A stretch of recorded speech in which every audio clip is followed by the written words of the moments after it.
To be clear, the NBA season does not end at the All-Star break. That was long ago. The season has roughly 22 games left.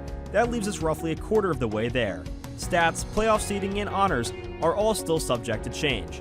Right now, the NBA standings are fluid. The Phoenix Suns are more susceptible now that Chris Paul is out. A slight losing streak in the Eastern Conference might lower the 1 seed to the 7 seed. It's a battle for MVP and scoring. Here are the top 10 boldest predictions for the remainder of the season. Let's get right into it. At number 10, the Warriors win the West. With Chris Paul sidelined for 6 to 8 weeks, the Suns will rely on Devin Booker and DeAndre Ayton to lead the way. The Suns have 24 games remaining and lead the Warriors by 6.5 games. While it may sound like a lot, no lead is safe when the Warriors are involved.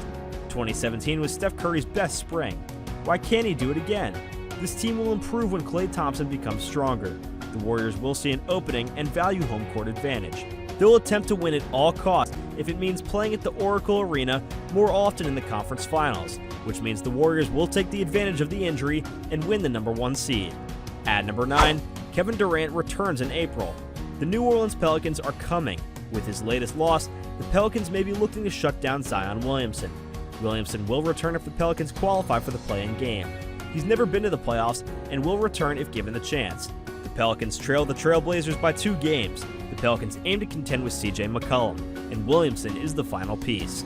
At number 8, Tom Thibodeau somehow keeps his job. Last year's Knicks were a success. All-star Julius Randle and Derrick Rose were the team. The team defense was the best in the league even without Mitchell Robinson. RJ Barrett was a junior. This season was exciting for the squad, especially after signing Evan Fournier and Kemba Walker. Instead, they still can't find a point guard. Players have struggled all of this season. Fans want Tom Thibodeau, last year's Coach of the Year, fired. Ultimately, Thibodeau will keep his job. So far, he's in his 2nd year of a 5-year deal, and that's too much money for 1 poor year. At number 7, the Bulls clinch the top seed in the East. The Bulls have the 2nd hardest remaining schedule, and they will do what they've done all year, surprising you.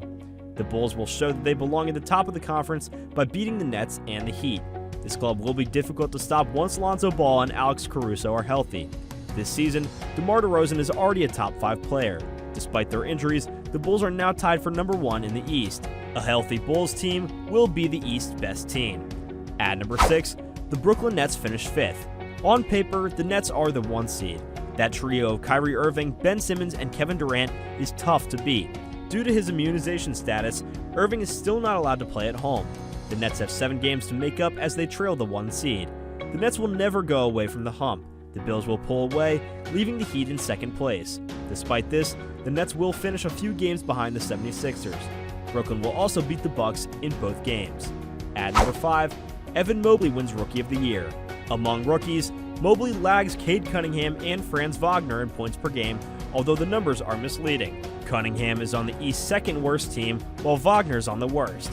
Mobley has helped the Cavaliers return to the top of the Eastern Conference while also leading the NBA in team defense. Mobley leads all rookies with 14.9 points and 8.1 rebounds. Barnes and Giddey will likely be considered, while Cunningham and Wagner will be all-rookie first team. That being said, Mobley has been the finest rookie from the 2021 draft class.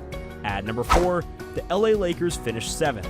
The Lakers' remaining schedule features the Spurs, Rockets, Wizards, Pelicans, and Thunder. The Lakers will need to win 4 or 5 games. This would keep the Lakers in contention. The team's performance in the other games against playoff-bound opponents will be crucial.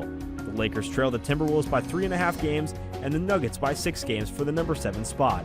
The Lakers play Denver twice and Minnesota once more. The Lakers will also face the Raptors, Warriors, and Clippers twice. LeBron James has a lot of pressure.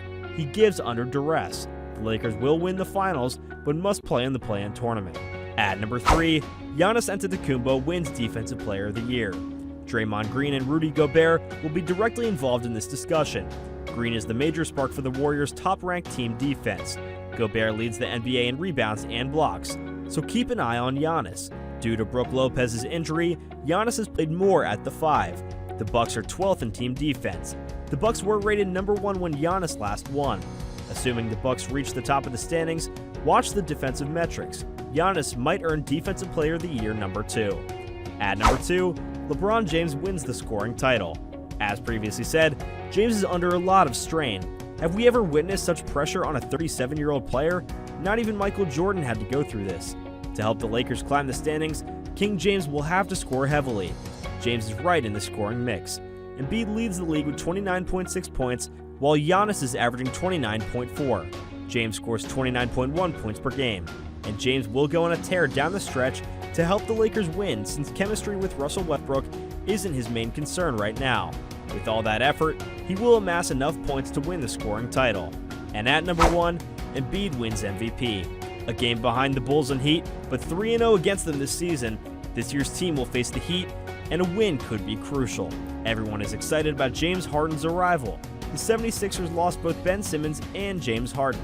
Embiid has been the team's mainstay all season, leading the league in points per game, and he's done it in 3 of his last 7 games. A typical center, he isn't on this season. He's averaging 29.6 points per game with 11.2 rebounds per game. He's 49.5% from the field and 36.7% from 3. These are the numbers LeBron James earned the MVP in 2010 at a different position and era. If the 76ers keep winning, Embiid will win his first MVP and Philly's first since 2001's Allen Iverson. Well guys, thank you so much for tuning in. Be sure to smash that like button, subscribe to the channel, and hit that notification bell so that you never miss a video. We'll see you guys next time.